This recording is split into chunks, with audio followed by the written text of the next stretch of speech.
Dolazi nam vrijeme sadnje bijelog i crvenog luka za rani uzgoj.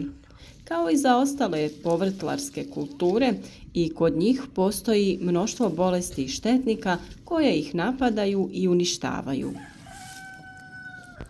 Osim obrade i pripreme zemljišta, potrebno je pripremiti i sadni materijal. Pored toga što se luk odlikuje brzim klijanjem i rastom, on je također izložen napadu štetnika i pojavi raznih oboljenja.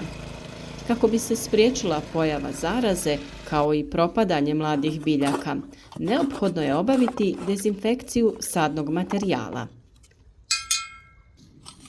Danas govorimo o tome kako aktivirati lukovice i postići da ujednačeno niknu, koju otopinu koristiti protiv lukove muhe. Na našem kanalu potražite mnoštvo zanimljivih tema koje prate sve važne korake u uspješnoj proizvodnji voća i povrća. Svi već pomenutih razloga najbolje je tretirati lukovice prije sadnje. Najčešća oboljenja ovog omiljenog povrća su plamenjača, hrđa, trulež, a od štetnika broj 1 je lukova muha.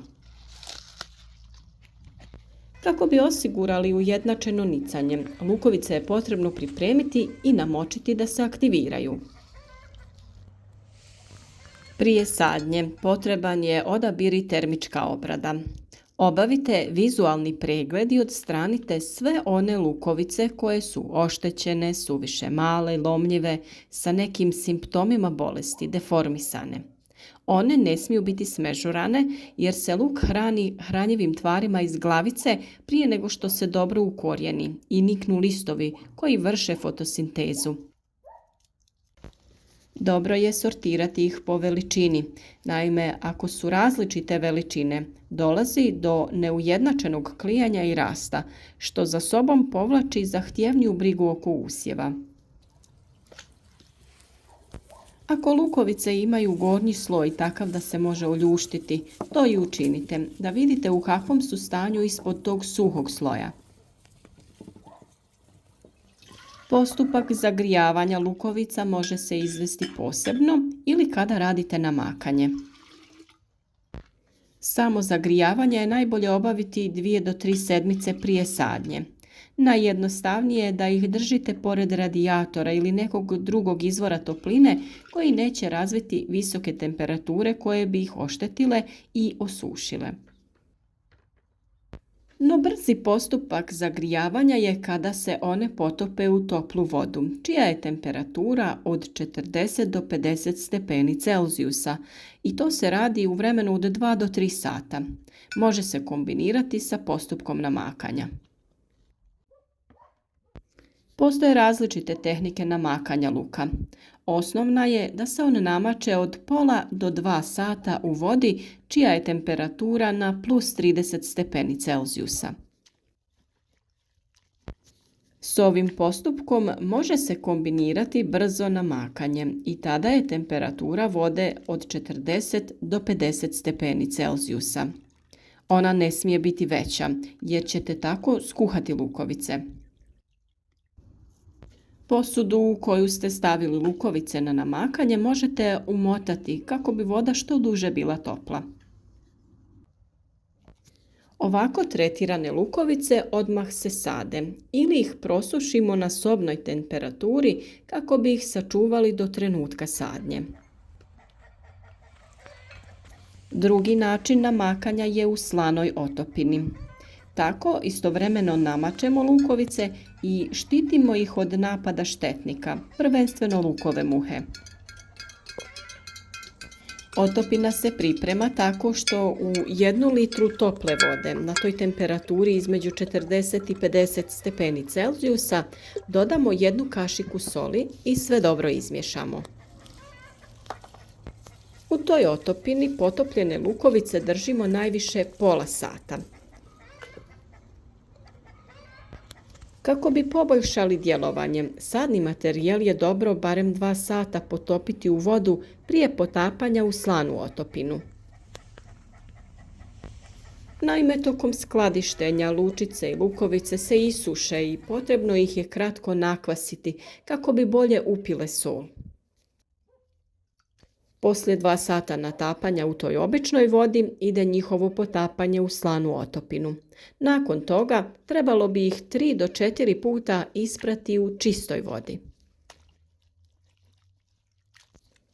Za dezinfekciju može poslužiti i morska ili kuhinska sol. Otopina soli može pomoći u zaštiti sadnog materijala od štetnika. Posebno efikasan pokazao se u slučaju lukove muhe, tripsa, grinja i nematoda. Inače se sol dosta teško ispire iz zemljišta i dugo negativno djeluje na njegovu kvalitetu. Najgora opcija upotrebe soli je posipanje gredice na kojoj se uzgaja luk, što svakako nemojte raditi. Uvijek je bolja opcija ta da se koristi ova slana otopina i to samo jednom tokom vegetacije. Prije sadnje lučica i češnjeva bijelog luka potrebno je dezinficirati lučice kako bi se spriječila pojava bolesti i napada štetnika. To će osigurati i dobar urod. A za dezinfekciju sadnog materijala osim soli vrlo efikasan pokazao se i pepeo. Za dezinfekciju pepelom potrebno je odabrati isključivo onaj pepeo nastao sagorjevanjem drveta. Onaj pepeo nastao sagorjevanjem peleta i uglja sadrži različite primjese i nema potrebne nutrijente za prihranu bilo koje biljke. Za ovu otopinu koristi se 250 grama pepela koji se otopi u 5 litara vode. Potapanje lučica traje kratko, svega 10 minuta. Poslije ovog procesa prosuše se na osunčanom mjestu. Kada su tretirane na ovaj način, biti će dezinficirane. Pepeo će djelovati kao stimulans rasta, tako da će biti obogaćene i mineralima iz pepela. Kako bi sebi olakšali postupak dezinfekcije ili namakanja, lučice je lakše staviti u mrežaste vrećice, tako ćete ih na lakši način vaditi i ispirati. O sastavu i dobrobitima pepela smo već dosta govorili, a kod uzgoja luka ističe se to kako djeluje na uzgoj luka, njegovu kvalitetu, zdravlje glavica i ukupne prinose. Pepeo je za luk odličan dodatak zahvaljujući svom sastavu. Sadrži mnogo minerala i drugih korisnih tvari. Možemo ga koristiti za dezinfekciju zemljišta kao hranjivo, insekticid i fungicid. On poboljšava strukturu i karakteristike zemljišta, pomaže kod razgradnje organskih tvari te uništava uzročnike truleži glavice luka. Možemo ga koristiti na različite načine, ali ne više od 2 do 3 puta tokom vegetacije. Termina primjene ima više. Dodavanje se obavlja kod predsjetvene pripreme zemljišta ili posipanjem neposredno prije sadnje.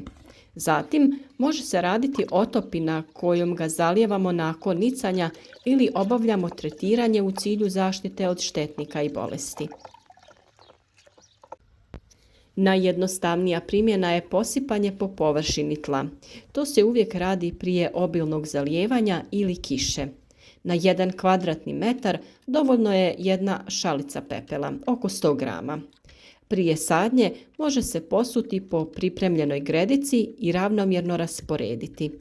Potrebno je nakon toga zemlju dobro izmiješati kako bi se pepeo što bolje aktivirao nakon zalijevanja. Još jedna mogućnost jeste da pripremite otopinu za zalijevanje. Za pripremu ove otopine potrebno je 250 grama pepela koji se otope u 10 litara vode. Sve to se dobro promiješa i ostavi na sobnoj temperaturi nekoliko dana.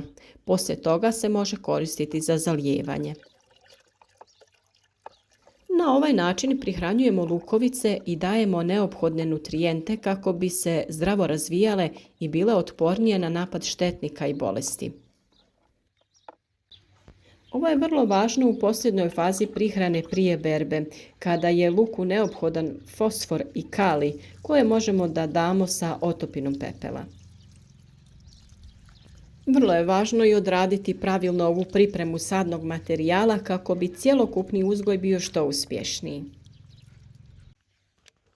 Naravno da većina nas traži prirodne načine zaštite i prihrane, a PPO je upravo jedna lako dostupna, a vrlo učinkovita metoda. Pratite naš rad u narednom periodu jer ćemo sve potrebne korake u uzgoju svih biljaka u vrtu podijeliti sa vama na vrijeme. Naš rad podržite sa lajkom, a video podijelite na vašim društvenim mrežama kako bi i drugi imali koristi od naših savjeta. Na našem kanalu potražite mnoštvo zanimljivih tema i odlučite se na uzgoj biljaka za vlastite potrebe kako bi mislili na svoje zdravlje. Prva prednost je kretanje i odmor u prirodi, a druga je činjenica da znate šta konzumirate i unosite u vaš organizam.